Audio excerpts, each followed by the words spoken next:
योग योगेश्वर महापुर रामलाल जी, योग मार्तंड मुल्केश्वर भगवान, हम सभी के प्राणाधार सत्संग स्वामी देवदयाल महाराज जी के पिछले चरण कमलों में हम सभी बच्चों का साष्टांग दंडवत को आइए प्रभु जी की कृपा करुणा आशीर्वाद से कई दिन से ज्ञान गंगा की गोद में हम स्नान कर रहे थे। कई दिनों से महाराज जी की ज्ञान रूपी प्रवचन ये सत्संग में चल रहा था। बहुत ही आनंद आ रहा था। महाराज जी ने अपने अनुभवी ज्ञान के द्वारा हमें बहुत कुछ समझाया और जीवन जीने की कला के बारे में महाराज जी ने विशेष प्रकाश डाला।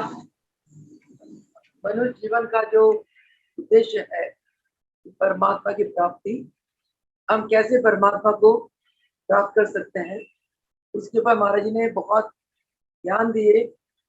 आइए आज हम चर्चा करते हैं योग योगेश्वर महाप्रभु रामलाल जी के पावन जीवन चरित्र के ऊपर। काफी समय पहले लगातार ये धारावाहिक चल रहा था योग योगेश्वर महाप्रभु रामलाल जी के पावन जीवन चरित्र के अंदर हमने बहुत सी अलौकिक घटनाएं पढ़ी सुनी, गुरुदेव के श्रीमुख से सुने और हमने उन घटनाओं को दोबारा फिर इस सत्संग में दोहराया। और प्रत्येक घटना के आधार में जो एक दिव्य ज्ञान छुपा हुआ था, हमने उसके बारे में भी जाना, गुरुदेव ने बताया। सर्वप्रथम गुरुदेव के चरणों में ये प्रार्थना करने जा रहे हैं, ये प्रभु आप आज अपने कृपा करुणा आशीर्वाद से योग योगेश्वर महाप्रभु रामलाल जी के जीवन के कुछ अलौकिक घटनाएं प्रभु जी आज हमें बताने जा रहे हैं। काफी घटनाओं के बारे में हमने पिछले दिनों में चर्चा करी सत्संग में, जैसे प्रभु जी का शुभ जन्म, फिर विद्या अध्ययन साधु सत्संग, कुरुक्षेत्र में कालीनाथ द्वाचार्य प्रतोपासक, बंतित जसपुर के कुमार पर कृपा, अयोध्या के भूतानी, जयराम का जीवा चापल्य, सुवाई ग्राम, पीत वस्त्रधारी ब्रह्मचारी, गरीबी चक्र, एक मंदिर का दोष निवारण, हरिहरानंद को अपनाना, भय देने वाली रूहों से रक्षा, खप्पर वाले साधु को समाधान, सिद्धियों का दुरुपयोग करने वाली वालों को मार्गदर्शन, वानप्रस्थी दंपति को शिष्यत्व, जल में समाधि योगी मुकराम। इसके बाद हमने इसके ऊपर चर्चा करी थी रामरति।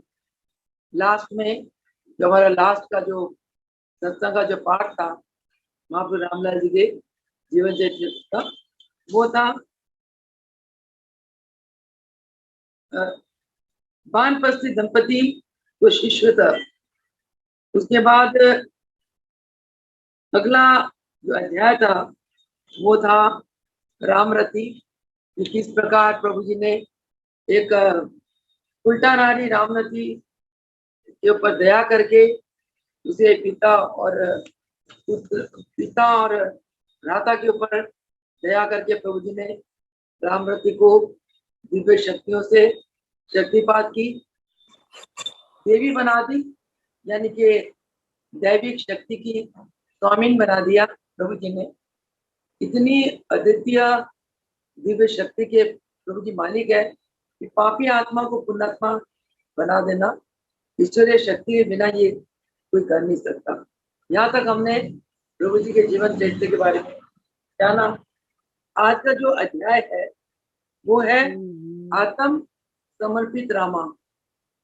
आप और हमें सबको पता है कि प्रभु जी ने एक लीला रूप में बाल्यकाल से ही भगवान की प्राप्ति के लिए यत्र तत्र भ्रमण करते रहे, बड़े बड़े संतों के पास गए, महापुरुषों के पास गए, गुरुओं के पास गए, परंतु महाराज जी को जो बचपन से एक योग मार्ग के लिए बहुत अद्भुत प्यास था, वो प्यास कोई बुझा नहीं पाए। प्रभु जी की प्रेरणा से महाराज जी नेपाल की तरफ जाने लगे और वहां नेपाल पहुंचने के पहले प्रभु जी ने पूरी नर्मदा नदी की परिक्रमा करी। परिक्रमा करते करते प्रभु जी ने बहुत मंदिर के दोष निवारण किए, बहुत लोगों का कल्याण करा, और जो लोग अपने दुरुपयोग करते थे, प्रभु जी ने उनकी उन सिद्धि शक्तियों को हरकर उनसे प्रण करवाया कि आगे के लिए वो अपनी सिद्धि शक्तियों का दुरुपयोग नहीं करेंगे, उन्हें योग मार्ग से जोड़ा। इस प्रकार अनेक अनेक घटनाओं को घटित कराते हुए प्रभु जी आखिर नदिया बंगाल पहुंचे। नदिया में जैसे प्रभु जी पहुंचे, ग्रीष्म ऋतु के कारण बहुत वहां लू चल रही है, नदी बहुत थी। नदिया से कुछ बाहर प्रभु जी ने देखा एक मंदिर है, बड़ा सुयोग स्थान है, वहां मंदिर के अंदर प्रभु जी विश्राम करने लगे। छोटा होने के कारण भक्त मंडली जो प्रभु जी के साथ यात्रा में थी, वो मंडली मंदिर के आसपास बाहर विश्राम करने लगी। हरिहरानंद तो प्रभु जी मंदिर के अंदर विश्राम करने लगे। कुछ देर विश्राम के बाद प्रभु जी ने देखा कि प्रभु जी के ऊपर छतरी किए हुए एक बड़े अच्छे वेशभूषा वाली देवी खड़ी हुई है। उनका शरीर धूप में है और वो प्रभु जी के ऊपर छतरी करके खड़ी है। वो स्वयं पसीनो पसीनो हो गई। उनके पति हरिहरानंद के ऊपर छतरी लिए खड़े हुए, यानी कि दोनों को धूप में लेटे हुए देखकर दोनों के ऊपर वो खड़े होकर छतरी से छाया करने लगे। उन दोनों के अंदर ऐसी एक उच्च कोटि की ईश्वरीय सेवा भाव देकर प्रभु जी बहुत प्रसन्न हो गए। तो पूछा कि आप कौन है। उन्होंने बताया कि मैं आशुतोष चटर्जी हूँ और नदिया का मैं जज हूँ। ये मेरी धर्म पत्नी है रमा देवी। प्रभु जी ने उन्हें आशीर्वाद दिया, उन्होंने प्रणाम करा। प्रणाम करके उन्होंने प्रभु जी से प्रार्थना की, प्रभु आप कृपा करके हमारे घर में विश्राम करें, अपना निवास कुछ दिनों के लिए हमारे घर में रखें। तो प्रभु जी फरमाने लगे, हम प्राय गृहस्थियों के घर में विश्राम नहीं किया करते, हम तो मंदिरों में ही रहते हैं। और तो प्रभु जी ने एक किस्म से मना कर दिया, परंतु प्रभु जी ने फिर उस दंपति को आज्ञा दी कि अगर आप हमारे अपने गृहस्थ के बाहर, अपने मकान के बाहर कोई कमरा बनवा सकते हैं बगीचे वगैरह में, तब हम रहने के लिए विचार बना सकते हैं। प्रभु जी की ऐसी फरमान सुनकर हरिहरान जी एकदम बोल पड़े जज साहब को कि हाँ, आप प्रभु जी के लिए जो कमरा बनवा दीजिए, प्रभु जी आपको आज्ञा दे देंगे वहां रहने के लिए। तो दंपति बहुत प्रसन्न हो गया, आगे खुशी खुशी उन्होंने 2-4 दिन में अपने बगीचे में 2 कमरे बनवा दिए प्रभु जी के लिए, और बड़े मान सम्मान के साथ प्रभु जी को वहां निभा लिए। और मंडली के साथ प्रभु जी आशुतोष चटर्जी के बगीचे में रहने लगे। वहां प्रभु जी के एक ईश्वरीय विभूति से आकर्षित होते हुए रमा देवी और आशुतोष चटर्जी दिन रात प्रभु जी की सेवा का आनंद लेने लगे। और एक दिन उन्होंने प्रभु जी को दीक्षा के लिए प्रार्थना की, प्रभु जी ने उन्हें दीक्षित कर दिया। वहां दिन रात भजन कीर्तन सत्संग का प्रभाव बहने लगा, और ऐसे माहौल में आकर्षित होकर गांव वाले भी आने लगे। सुबह से रात तक लोगों का आने जाने का, दर्शनार्थियों का तांता बनने लगा। वह दिन रात भजन कीर्तन सत्संग भंडारा ये चलता रहा। प्रभु जी अधिकतर कमरे के अंदर ध्यानित रहते थे और भक्तों के प्रार्थना पर 24 घंटे में प्रभु जी केवल एक बार भक्तों को दर्शन देते थे। जब भक्तों को दर्शन देते थे, भक्त प्रभु जी के प्रेम में विभोर हो जाते थे। कईयों को बेसुधी आ जाती थी, कई को भस्त्रिका चल पड़ती थी अपने आप प्रभु जी के दर्शन करते ही, और कई मस्ती में नृत्य करने लगते। इस प्रकार बहुत अलौकिक नजारा वहां लोगों को देखने को मिला। ऐसी एक माहौल पर, ऐसी बात पर प्रभु जी जैसे प्रसन्नता बढ़ने लगी, उधर रमा देवी और आशुतोष चचा जी दोनों अच्छी ध्यान अवस्था को प्राप्त करने लगे। रमा देवी दिन रात प्रभु जी के ध्यान में मस्त रहने लगी। उसकी भगवान के प्रति, गुरु के प्रति ऐसी लगन देखकर रमा देवी के ऊपर प्रभु जी ने विशेष कृपा करी और उसके अंदर अलौकिक ईश्वरी शक्तियां प्रकट होने लगी रमा देवी के अंदर से। इतना ध्यान में प्रेम विभोर होने के फलस्वरूप रमा देवी के अंदर जो ईश्वरीय शक्तियां प्रवेश करने लगी, उन शक्तियों के फलस्वरूप रमा देवी के द्वारा भक्तों ने एक विलक्षण घटनाएं देखी। उनमें से एक घटना ये हुआ, एक बार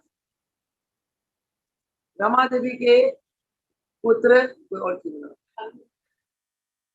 रमा देवी के पुत्र बीमार पड़ गए, बहुत बीमार हो गए। वैद्य हकीम डॉक्टर को दिखाया, परंतु उनकी बीमारी ना ठीक हुई। रमा देवी ने प्रभु जी को प्रार्थना करी, प्रभु मेरे पुत्र पे कृपा करो। प्रभु जी ने अपने वरद हस्त से एक गिलास जल का दिया रमा देवी को और फरमाया, जाओ बेटी अपने पुत्र को ये जल पिला दो। जल पिलाने की देर थी, उनका पुत्र ठीक हो गया। इससे रमा देवी की भक्ति, श्रद्धा, प्रेम प्रभु जी के प्रति और बढ़ने लगी, क्योंकि गुरु जब हमारे ऊपर दया करते हैं, कृपा करते हैं, दया करते हैं, कृपा करते हैं, तब भक्तों के जीवन में बहुत अलौकिक घटनाएं घटित होती है। इन घटना के फलस्वरूप भगत के हृदय में भगवान के प्रति प्रेम बढ़ता चला जाता है। वही हुआ जब रमा देवी ने देखा कि प्रभु जी ने जल का गिलास दिया, मेरा बेटा ठीक हो गया, जिसे डॉक्टर वैद्य भी नहीं ठीक कर पा रहे थे। प्रभु जी तो कितने ईश्वर शक्ति के मालिक होंगे, क्योंकि भगवान अपनी जो शक्ति का जो प्रकट है, शक्ति को प्रकट केवल शुद्ध पवित्र आस्तिक आत्माओं के लिए ही करते हैं। जो आत्माएं शुद्ध पवित्र होती हैं, भगवान उसे अपना सस्वरूप अद्भुत करा देते हैं। क्योंकि रमा देवी एक बहुत पवित्र भक्तनी देवी थी, उसके अंदर बहुत सेवा भाव थी। उस भाव पे प्रभु जी प्रसन्न होकर प्रभु जी ने अपनी झलक दिखाई, मैं तो ईश्वरी शक्ति का मालिक। रमा देवी जो जो ध्यान में बैठने लगी, तो उस पर कृपा बरसती गई। एक बार की बात है, प्रभु जी के चरणों में भक्त सत्संग कर रहे थे। इतने में आशुतोष चटर्जी से मिलने वाला कोई अंग्रेज वहां आया, आकर वो प्रभु जी के सामने कुर्सी में बैठ गया। तो जज साहब ने एक भक्त को कह के उसे इशारा करवाया कि भाई आप नीचे बैठ जाओ। वो एक बार नीचे बैठ गया, उसको समझ ना पड़ी, वो दोबारा ऊपर बैठ गया। हालांकि हार मान के आशुतोष चटर्जी उस अंग्रेज व्यक्ति को वहां ले जाकर अंग्रेजी में समझाया कि भाई गुरुजनों के आगे ऐसे ऊपर नहीं बैठा करते। महाराज जी फरमाते हैं गुरु के परछाई को भी आप क्रॉस कर जाते हो ना, आपके जन्मों के पुण्य खत्म हो जाते। गुरु के दाएं अंग बैठोगे फिर भी जन्मों के कर्म पुण्य कर्म खत्म हो जाते हैं। गुरु के सामने तिल बराबर भी आप ऊपर बैठो तभी भी आपके जन्मों के शुभ कर्म समाप्त हो जाते हैं। उस अंग्रेज को इन बातों का ज्ञान नहीं था।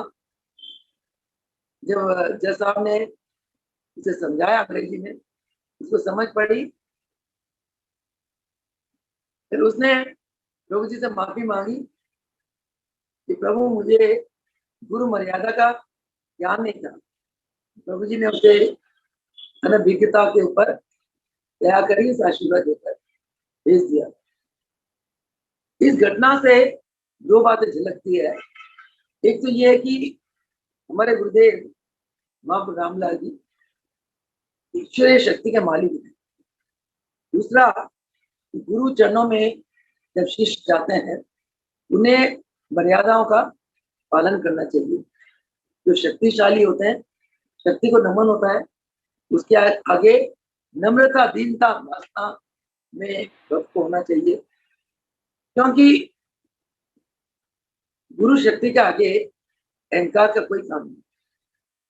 गुरु शक्ति के आगे अहंकार की कोई औकात ही नहीं है। अहंकार वो करता है जो भगवान की शक्ति को या गुरु की शक्ति को नहीं जानता हो, इन शक्तियों से वो अनभिज्ञ हो। तो इसीलिए इस घटना से हमें ये भी ज्ञान होता है, कभी भी हमें गुरु के आगे ऊंचे स्थान पर नहीं बैठना चाहिए। गुरु का स्थान सबसे ऊंचा। 33 कोटि देवी देवता भी गुरु की पूजा करते हैं। ऐसे गुरु का स्थान आपके मस्तक के आगे चक्र में होना चाहिए या उनका निराकार स्वरूप शून्य चक्र में, छोटी स्थान पे शहर कमल दल जहाँ होती है, गुरु का स्वरूप, गुरु का स्थान वहां होना चाहिए। शिष्य जब गुरु के ध्यान में बैठते हैं, वो गुरु के साकार स्वरूप को तो अपने आज्ञा चक्र में देखे, उन्हें उनका निराकार दिव्य स्वरूप को छोटी स्थान पे देखे।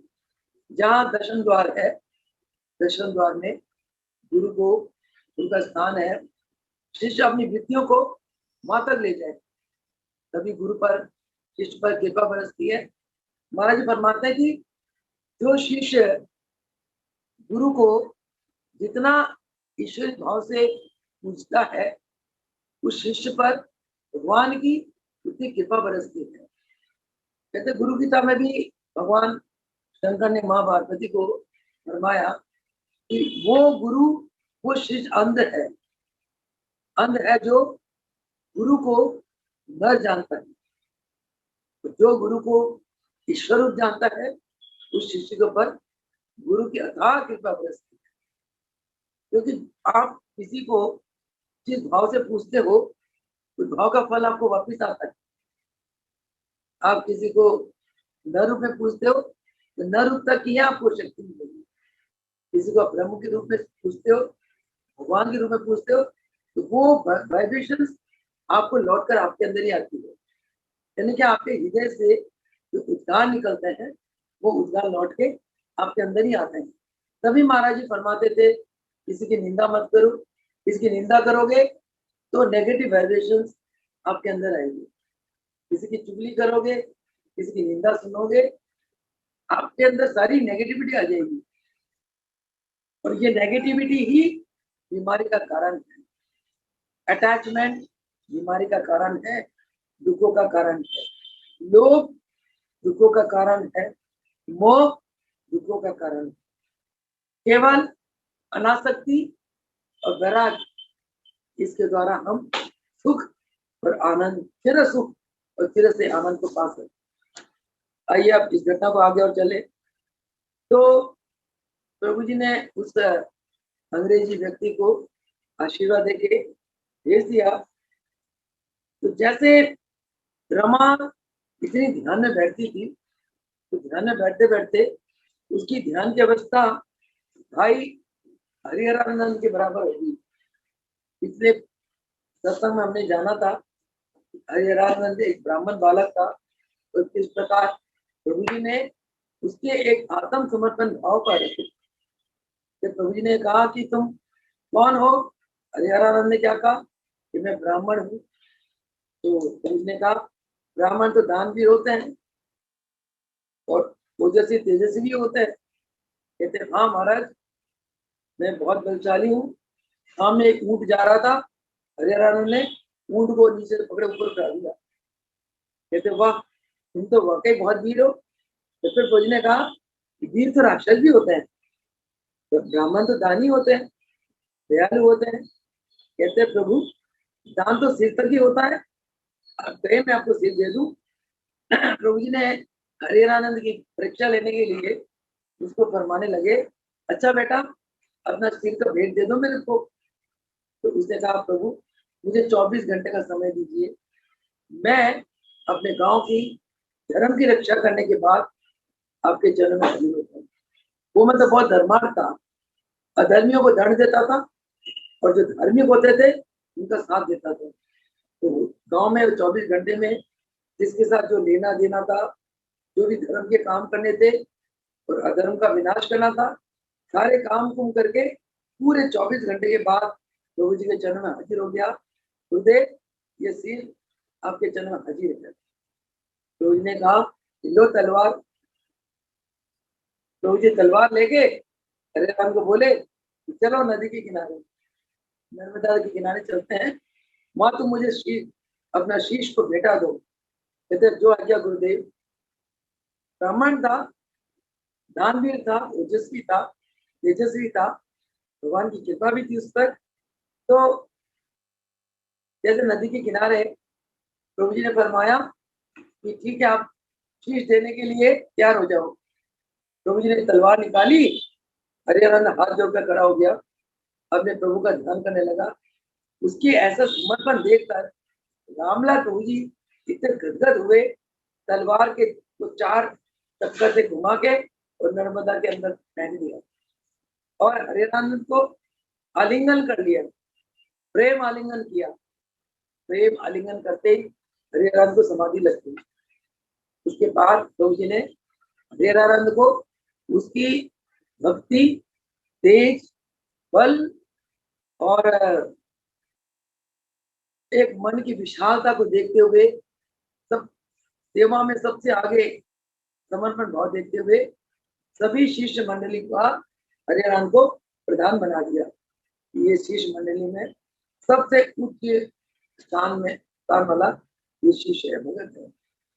तो रमा देवी की भक्ति को देखते हुए प्रभु जी और उसकी दान का लगन को देखते हुए प्रभु जी रमा देवी के ऊपर कृपा बरसाने लगे और धीरे धीरे रमा की अवस्था भी हरिहरानंद के ध्यान अवस्था के बराबर आ गई। इतनी ऊंची अवस्था को पाने पर रमा देवी के अंदर ऐसी ईश्वरीय बात आने लगी कि वो प्रभु जी के मन की जान जाती थी कि प्रभु जी को कब भूख लगी है, प्रभु जी को कब प्यास लगी है, इस समय प्रभु जी को किस चीज की जरूरत है, रमा देवी ध्यान में जान जाती थी। एक बार क्या हुआ, प्रभु जी भक्तों को लेकर नदिया के खेतों की तरफ जा रहे थे, तो रमा देवी घर में चार्ज करना पड़ेगा थोड़ी देर में रमा देवी ने देख लिया कि मेरे भगवान, मेरे नाथ खेत के बीच में जा रहे हैं और मेरे नाथ जी को प्यास लगी है।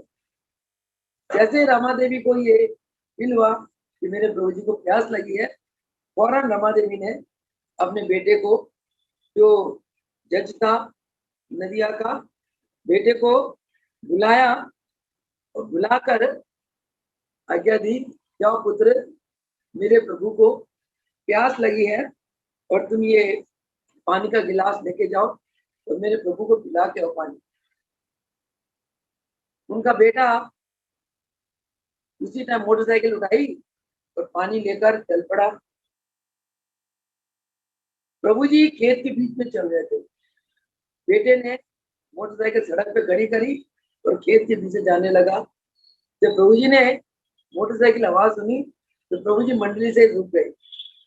जब वो बेटा जाकर खेतों के बीच में से प्रभु जी को जल पिलाकर आया, प्रभु जी बहुत गदगद हो गए। प्रभु जी ने भक्तों को फरमाया कि देखो, रमा देवी इस समय ध्यान में बैठी है, ध्यान में उसे पता चल गया कि मुझे प्यास लगी है, तो उसने बेटे को भेजा मेरे को पानी पिलाने के लिए।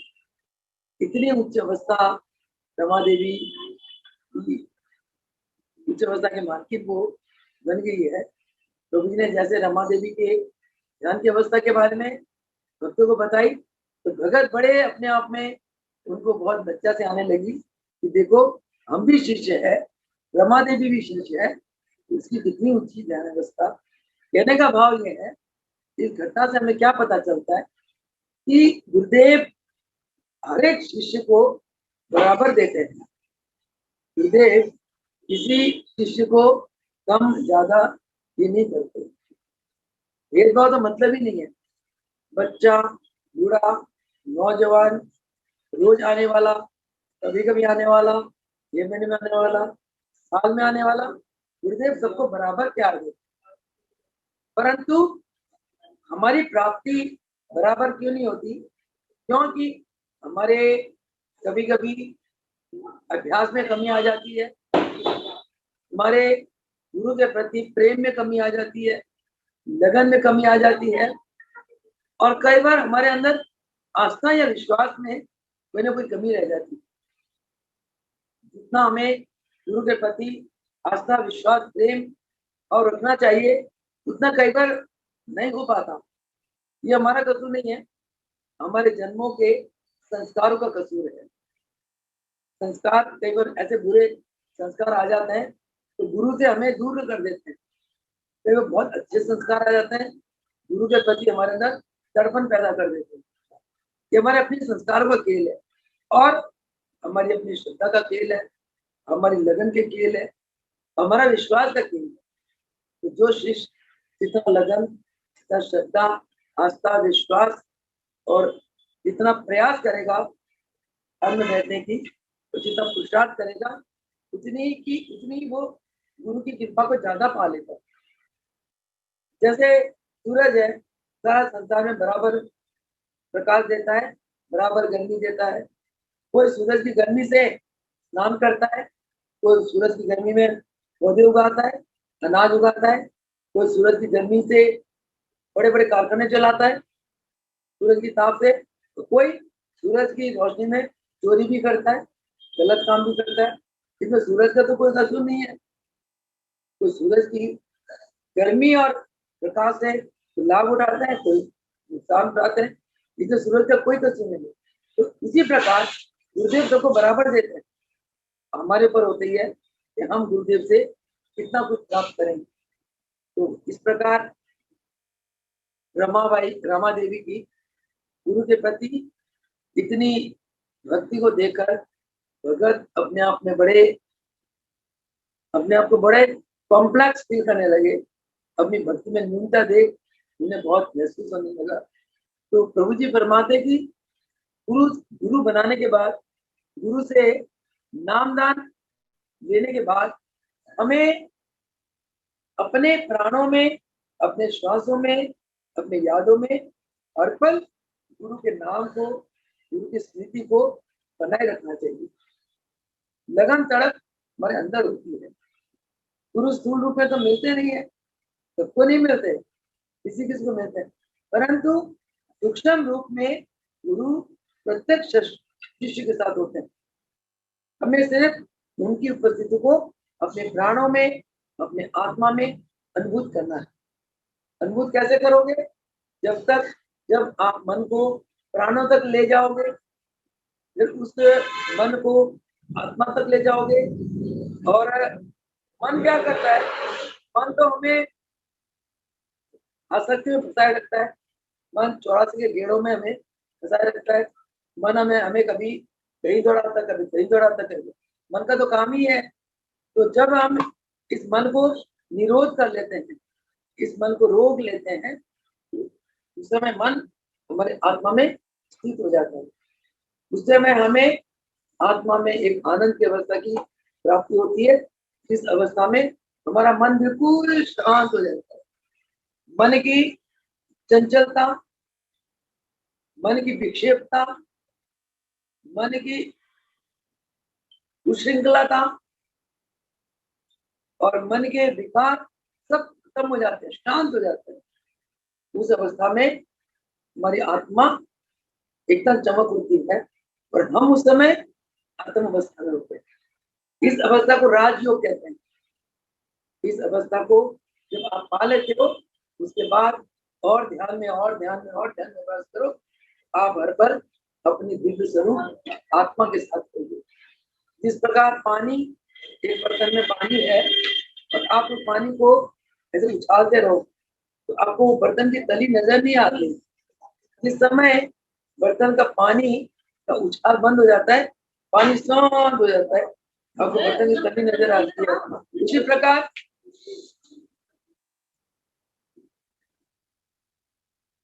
उसी प्रकार हम जब हमारी मन की वृत्तियां चंचल होती हैं तो आत्मा का प्रकाश जो हमारा निज स्वरूप है उस प्रकाश से वंचित हो जाते हैं। और जिस समय मनोवृत्तियां शांत हो जाती हैं तो आत्मा का प्रकाश हमारे मन में पड़ता है, हमारी बुद्धि में पड़ता है, हमारे एक एक अंग में, एक एक रोम रोम में पड़ता है और हम आनंद विभोर हो जाते हैं, आनंद में घूमने लगते हैं।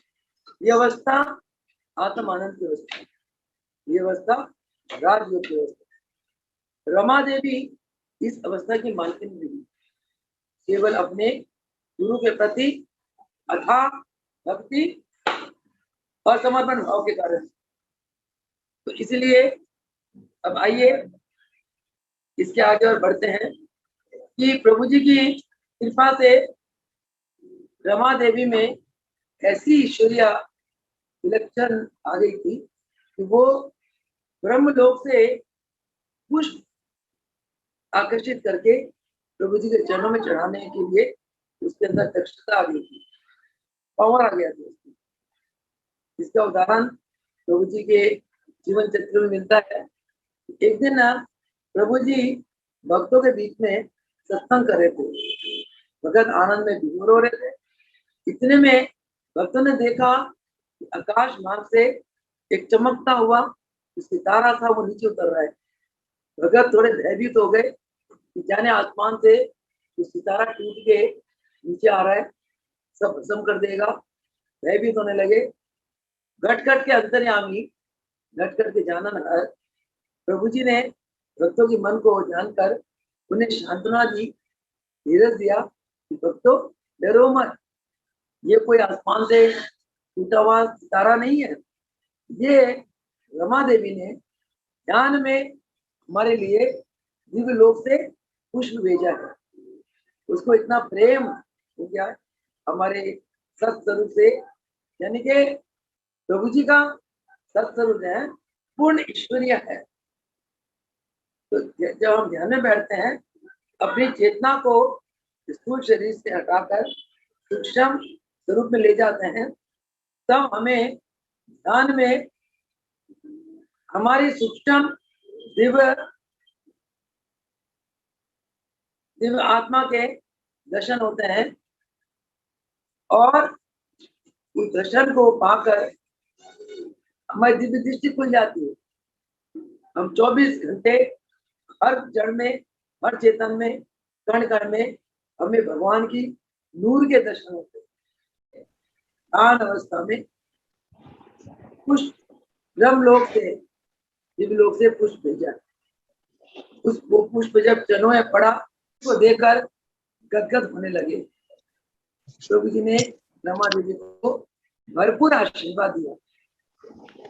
वो पुष्प इतना विलक्षण था कि कई दिनों तक रमा देवी के घर में एक अलमारी में पुष्प रखा गया, परंतु कई दिनों तक वो पुष्प मुरझाए नहीं। जब हम पेड़ से तोड़ते हैं ना, गुलाब के फूल सुबह मैंने चढ़ाया भी मंदिर में, तो इस समय तो मुरझा गया। ये तो एक पेड़ से लाया हुआ पुष्प है। जो प्रभु जी के चरणों में जो पुष्प आया, वो दिव्यलोक से रमा देवी ने ध्यान अवस्था में भेजा। इस बात की सच्चाई को व्यक्त करने के लिए प्रभु जी ने भक्तों को कहा, फरमाया कि जाओ देखो रमा देवी इस समय ध्यान में समाधिस्थ है। इस बात को सत्यता को जानने के लिए भक्त गए रमा देवी के घर, तो देखा वाकई गमले में रमा देवी प्रभु जी के ध्यान में बेसुध समाधि से पड़ी हुई है। ऐसी होती भक्ति। आप देखो, एक भक्तनी को कुछ दिनों में उसकी सेवा भाव को देखकर प्रभु जी ने देव दुर्लभ ध्यान अवस्था का दान दे दिया। तो जिस अवस्था को प्राप्त करने के लिए देवी देवता तरसते रहते हैं, ऐसे ध्यान अवस्था का दान प्रभु जी ने चंद दिनों में दे दिया रमा देवी को। इससे आप अंदाजा लगा सकते हो कि हमारे महाप्रभु रामलाल जी इतनी अद्वितीय शक्ति के मालिक हुए और हम उनके बच्चे हैं। हमें उनके दर्शन तो नहीं हुए, परंतु उनका जो साक्षात प्रतिमा है, उनकी शक्ति के जो मालिक है हमारे गुरुदेव, उन्होंने देखा। इस प्रकार रामलाल प्रभु जी ने एक अंधी लड़की को आंख दी, उसको कहा, उसके माता पिता कहा, जाओ ये कुएं पे बच्ची को स्नान कराओ और प्रभु के पास है इसकी नेत्र ज्योति आ जाएगी। माता पिता ने जैसे अंधी लड़की को, जिसको कुछ भी नहीं दिखाई देता था, सूरज की किरण भी नहीं दिखाई देता था, पानी के ऊपर उसका सूरज की किरणों का जो प्रकाश है वो भी नजर नहीं आ रहा था, कोई झलक नहीं थी। उसको प्रभु जी ने अपने कुएं में स्नान करा के नेत्र ज्योति का दान दे दिया। मेरी लाइफ में मेरी आंखों देखा हाल है। एक उर्मिल गुप्ता एक लड़की, ये 85 86 की बात है, महाराज जी का अम्बाला में कैंप लगा था और उस कैंप में एक गुप्ता जी करके कोई क्लर्क आए अपनी अंधी बेटी को लेकर। तो प्रार्थना से पहले मेरे से बात करी। मैं कहा, बाबू जी क्या बात है? कहते ऐसे से मेरी लड़की जो है ना 2-3 महीने से ना दिन रात सिलाई करती थी, क्योंकि इसकी शादी होने वाली थी, शादी होने वाली है, और दिन रात सिलाई करती थी। तो एक रात सिलाई करके सोई, सुबह देखा कि आँख की रोशनी चली गई। कहते हमने वो ट्रिब्यून अखबार में चंडीगढ़ में पढ़ा कि ऐसे ऐसे योगीराज आए हैं अम्बाला में और निःशुल्क कैंप लगा रहे हैं और उनके यहाँ आँख की रोशनी मिल जाती है और तरह तरह की बीमारियां योग से ठीक हो जाती है। तो कहने लगी, बहन जी हम तो ये खबर सुनकर तो महाराज जी के चरणों में आए हैं, आप हमें महाराज से मिला दो। मैं उन्हें ले गई, मैं जो प्रार्थना करी, महाराज जी ऐसे ऐसे लड़की को दिखाई नहीं देता। तो महाराज ने उससे कहा, बेटी ये क्या है? जैसे महाराज मेरे आंखों का अंधेरा है, ये कुछ भी नहीं। मैंने कहा, बेटी मेरी शक्ल दिखाई दे रही है? कहते नहीं दीदी मुझे नहीं दिखाई दे रही है। बड़ी दया सी आई मन में, जवान लड़की मैरिजेबल एज की, आँख की रोशनी चली गई, सारी जिंदगी पड़ी है इसकी। महाराज जी को इतनी दया आई, मैंने मुझे कहा, दंती तूने जब तक कैंप में है इसको रोज बुलाना है, इसके नाक में घी डाल, इसको नेती करा, इसको जल क्रिया करा, जलपान करा, दूध पान करा, प्राशन करा। ठीक है महाराज जी। तो मैं उसको कराने लगी। 5वें दिन वो लड़की मुझे कहती है, दीदी मुझे ना आपकी शक्ल नजर आ रही है हल्की हल्की। मैं क्या, वो कैसे? कहते हाँ हाँ। मैं कहा अच्छा। मैं इतनी खुश हो गई, इतनी खुश हो गई, क्योंकि मेरे दिल में बड़ी दया आ रही थी। भाई बेचारी छोटी सी बच्ची है, आँखी रोशनी चलेगी, बेचारी दुनिया क्या देखेगी। तो मैं उसको महाराज के पास ले गई, बड़ी खुश मैं खुशी में मायके पर ले गई, महाराज जी इस लड़की को रोशनी आ गई, ये कहते हैं मेरी दिखाई दे रही है। तो माँ जी ने मुझे बड़े गंभीर होके बैठे हुए थे, मुझे कहने लगा, इतनी खुश क्यों हो रही है, इसको रोशनी तूने दी है? मैं कहा ना महाराज जी, मेरी तौबा, मैंने नहीं दी, आप ही ने दी है। कहते बेटा हमने भी नहीं दी है, ना तूने कुछ करा ना मैंने कुछ करा। वो बैठा ना दाढ़ी वाला बाबा, वो बाबा बड़ा पावरफुल है, तो बाबा ने दया करी, इसकी रोशनी आ गई। हालांकि जो योगी होते हैं ना, योगी के संकल्प से सब कुछ होता है। योगी के लिए संकल्प में संसार होता है। महाराज ने बच्ची को देखकर दया आ गई, संकल्प किया, ये प्रभु इसकी रोशनी आ जाए। प्रभु ने सुन ली, पर महाराज जी अपनी शक्ति को कभी प्रकट नहीं करते थे। महाराज जी तप याग प्रसाद के बल गुरु को प्रसन्न करके जो महाराज जी ने इतनी अथाह ईश्वरीय शक्ति प्राप्त करी, वो शक्तियों से हम लोगों की करते थे। तो शक्तियों के द्वारा हम लोगों पर कृपा किया करते। मैं जानती थी इस बात को, पर महाराज जी ने अपने मुंह से कभी नहीं कहा कि भाई मैंने किया या तुम मेरे पैर पड़ो या मेरी बड़ाई करो, कभी नहीं। उल्टा अगर हमने महाराज को भगवान कह दिया ना, हमें थप्पड़े पड़ती थी, चल खोती है, मैं कहाँ से भगवान आ गया, तुम्हारी तरह खाता हूँ पीता हूँ सोता हूँ बैठता हूँ, हम क्यों। मैंने कहा तुम नर के लिबास में अपने आप को तुम छुपा के बैठे हो, कोई बात नहीं, हमारे मन से तो नहीं जा सकते, ऊपर से कह सकते हो कि मैं भगवान नहीं हूँ, हमारे मन से हटके दिखा दो कि हमारा मन कह दे कि तुम भगवान नहीं हो, तुम भगवान ही तो हो, तभी तो हमारे मन की जान जाते हो। लड़की के ऊपर कृपा हो गई थी, आँख की रोशनी आ गई। फिर महाराज ने फरमाया कि बेटी इधर आ, ये कितनी उंगली है, 1 उंगली 2 उंगली 3 बताने लगी।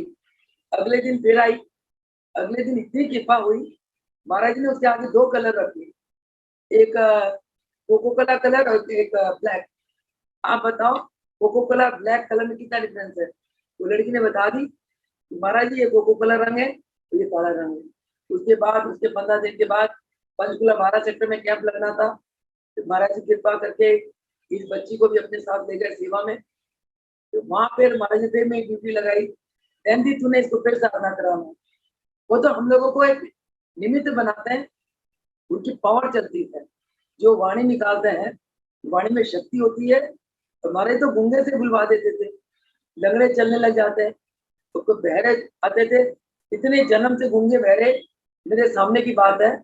भाई ने फरमाया कि चल साधना कराओ, हफ्ते के अंदर अंदर जो भाई बट सुनते नहीं थे, बोलते नहीं थे, वो सुनने बोलने लग गए। ऐसा कार्य तो भगवान के सिवा कोई नहीं कर सकता।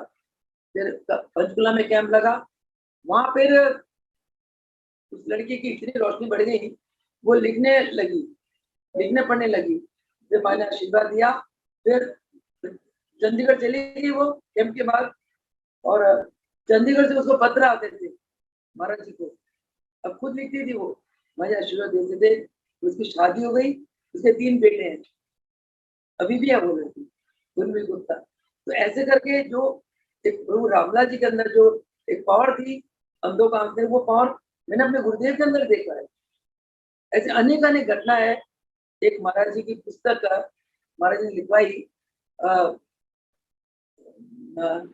सर्व सर्वशक्तिमान मेरे सतगुरु स्वामी देवीदास महाराज, महाराज जी ने इस बच्ची से पुस्तक लिखवाई। उस पुस्तक में भक्तों की इतनी घटनाएं हैं, उन घटनाओं को देख के लगता है कि रामलाल प्रभु जी लिखना खुद एक है ही है। रामलाल प्रभु जी फरमा गए थे कि राजा जी मेरे स्वरूप है। जब भगत ने प्रभु जी को प्रार्थना करी कि प्रभु आज मुझे ध्यान में आपके विशाल स्वरूप के दर्शन हुए, ब्रह्मा विष्णु महेश आपकी आरती कर रहे हैं। पहले दिन तो भगत को संशय में रहे, ऐसे ही कहता होगा, अपनी थोड़ा मान बढ़ाई प्रभु जी के चरणों में रखने के लिए कहता होगा। अगले दिन जब भगत ने इसी घटना को रिपीट करी, तब भक्तों को थोड़ा संशय हुआ, ऐसे कैसे हो सकता है, ये तो हमारी तरह सामने बैठे हैं, ब्रह्मा विष्णु महेश कैसे आरती कर सकते। तब रामनाथ प्रभु जी ने फरमाया, ए भक्तों सुनो, इस भगत ने जो देखा बिल्कुल सही देखा, इसको ठीक दिव्य दर्शन हुए। ब्रह्मा विष्णु महेश हमारे तन की पूजा नहीं करते, ये तन तो हर मास का बना हुआ है, पंच तत्वों का बना हुआ है, ये हम जब मर्जी छोड़ देंगे, जब मर्जी इसको प्रकट कर लेंगे।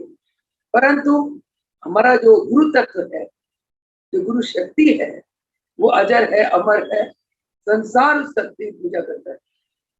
ब्रह्मा विष्णु महेश तीनों गुरु तत्व को मानते हैं, गुरु शक्ति की पूजा करते हैं। भगवान शंकर के गुरु कौन हुए? भगवान राम हुए। भगवान राम भगवान शंकर के गुरु हुए और राम भगवान शंकर को गुरु मानते थे। कृष्ण भगवान के ब्रह्मा के भी गुरु हुए, चारों वेदों को उन्होंने गुरु माना। विष्णु भगवान के गुरु हुए। विष्णु किसका अवतार है? विष्णु भगवान कृष्ण के अवतार है। दुर्वासा ऋषि उनके गुरु हुए। तो हमारे महापुरुष रामलाल जी विश्वनाथ होते हुए, विष्णु के मालिक होते हुए, उन्होंने गुरु के खोज में जो अपना 14-15 वर्ष निकाला, इस अलौकिक घटना के साथ प्रभु जी ने ये दर्शाया कि जीवन में आत्मा के कल्याण के लिए, आत्मज्ञान के लिए, आत्मा की शांति के लिए, अपने आप को जानने के लिए ज्ञान, इससे गुरु के श्रीमुख से ज्ञान बहुत जरूरी है। गुरु के बिना संसार में किसी की गति नहीं होती। जैसे निगुरु वालों की कोई मोक्ष नहीं होता। जो गुरुमुख है, और गुरुमुख कौन होते हैं? जो गुरु की आज्ञा का पालन करते हैं, जो गुरु से दीक्षा लेने के बाद अपने मन की नहीं सुनते, जो दीक्षा लेने के बाद अपने मन को शांत कर देते हैं, अपने मन को इच्छा से रहित कर देते हैं, अपने मन को आसक्ति से रहित कर देते हैं, अपने मन के अंदर लोभ और मोह को खत्म कर देते हैं और मन को शांत आत्मा में स्थित कर देते हैं। ऐसे शिष्य, गुरु के परम प्रिय शिष्य, ऐसी आत्मा को ही शिष्य कहा जाता है। और ये अवस्था को प्राप्त करने के बाद शिष्य को अपना सत्स्वरूप का ज्ञान होता है। तब शिष्य के अंदर गुरु की कृपा बरसती है, तब शिष्य गुरु की ईश्वरीय दिव्य शक्तियों को प्राप्त करता है। तो ऐसे हुए हमारे गुरुदेव महाप्रभु रामलाल जी। और ऐसी दिव्य घटना हमने जाना, हमने सुना कि रामा देवी गुरु की भक्ति के अन्य भक्ति को प्राप्त करके इतनी एक उच्च कोटि की ईश्वरीय शक्ति की मालकिन हुई। तो इसके अलावा रमा देवी और भाई हरेरानंद दोनों बहुत ही सेवा में, प्रभु जी की सेवा में ओत-प्रोत रहते थे। तो उनकी सेवा में, सेवा काल में अनेक घटनाएं और भी घटित हुई। उन घटनाओं के पर हम सत्संग कल करेंगे, उन घटनाओं के पर प्रकाश कर डालेंगे और प्रभु जी जो बुलवाएंगे वो बोलेंगे। तो जिन घटनाओं से हमें क्या ज्ञान मिलता है, क्या शिक्षा मिलती है, उसके ऊपर सत्संग हम कल करेंगे। आज समय की मर्यादा को देखते हुए सत्संग को यही समाप्त करते हैं और बोल सद्गुरुदेव भगवान की जय। प्रभु जी के चरणों में प्रार्थना करते हैं, प्रभु इस प्रकार नित्य प्रति सत्संग में अथाह ज्ञान देकर, भक्ति प्रेम का रस बरसाकर, हे प्रभु हमें धन धन कर देना। हमारी आत्मा को अपनी प्रेमा भक्ति से हर पल भिगोए रखना। हम आपके प्रेम में डूबे रहे, आपके ध्यान में रहे, निरंतर आपकी यादों में रहे, हमारे श्वासों में निरंतर ये नाम आप जी के पवित्र नाम का जाप चलता रहे, जिससे कि ये जीवन और जन्म हमारा सफल हो जाए। क्योंकि कहते हैं कि आया है तो जाएगा, राजा रंग फकीर, एक सिंहासन पर चढ़े एक बंदे जात जंजीर, यानी कि एक सिंहासन में जाता है, एक जंजीर से जकड़ा हुआ जाता है। जो आता है वो जाता ही है, और आने और जाने के बीच में का जो समय है, जिसको जीवन है, वो जीवन को हमें आना नहीं चाहिए, वो जीवन को हमें व्यर्थ नहीं करना चाहिए, वो जीवन का हमें सदुपयोग करना है। जीवन का सदुपयोग क्या है? गुरु की भक्ति, गुरु की सेवा, गुरु का ध्यान, गुरु का स्मरण और सत्संग। प्रभु जी से प्रार्थना करते हैं इन चारों पांचों चीजों में से कोई ना कोई चीज हर पल हमें मिलता रहे और हमारा जीवन सुख शांति और आनंद में गुजरे। इन्हीं शब्दों के साथ अपनी वाणी को विराम देती हूँ। बोल सद्गुरुदेव भगवान की जय। बोलो योगेश्वर महाप्रभु रामलाल जी की जय को, मुल्केश्वर भगवान की जय को, सतप्रभु देवलाल भगवान की जय को। सांचे दरबार की जय। जय। योग दरबार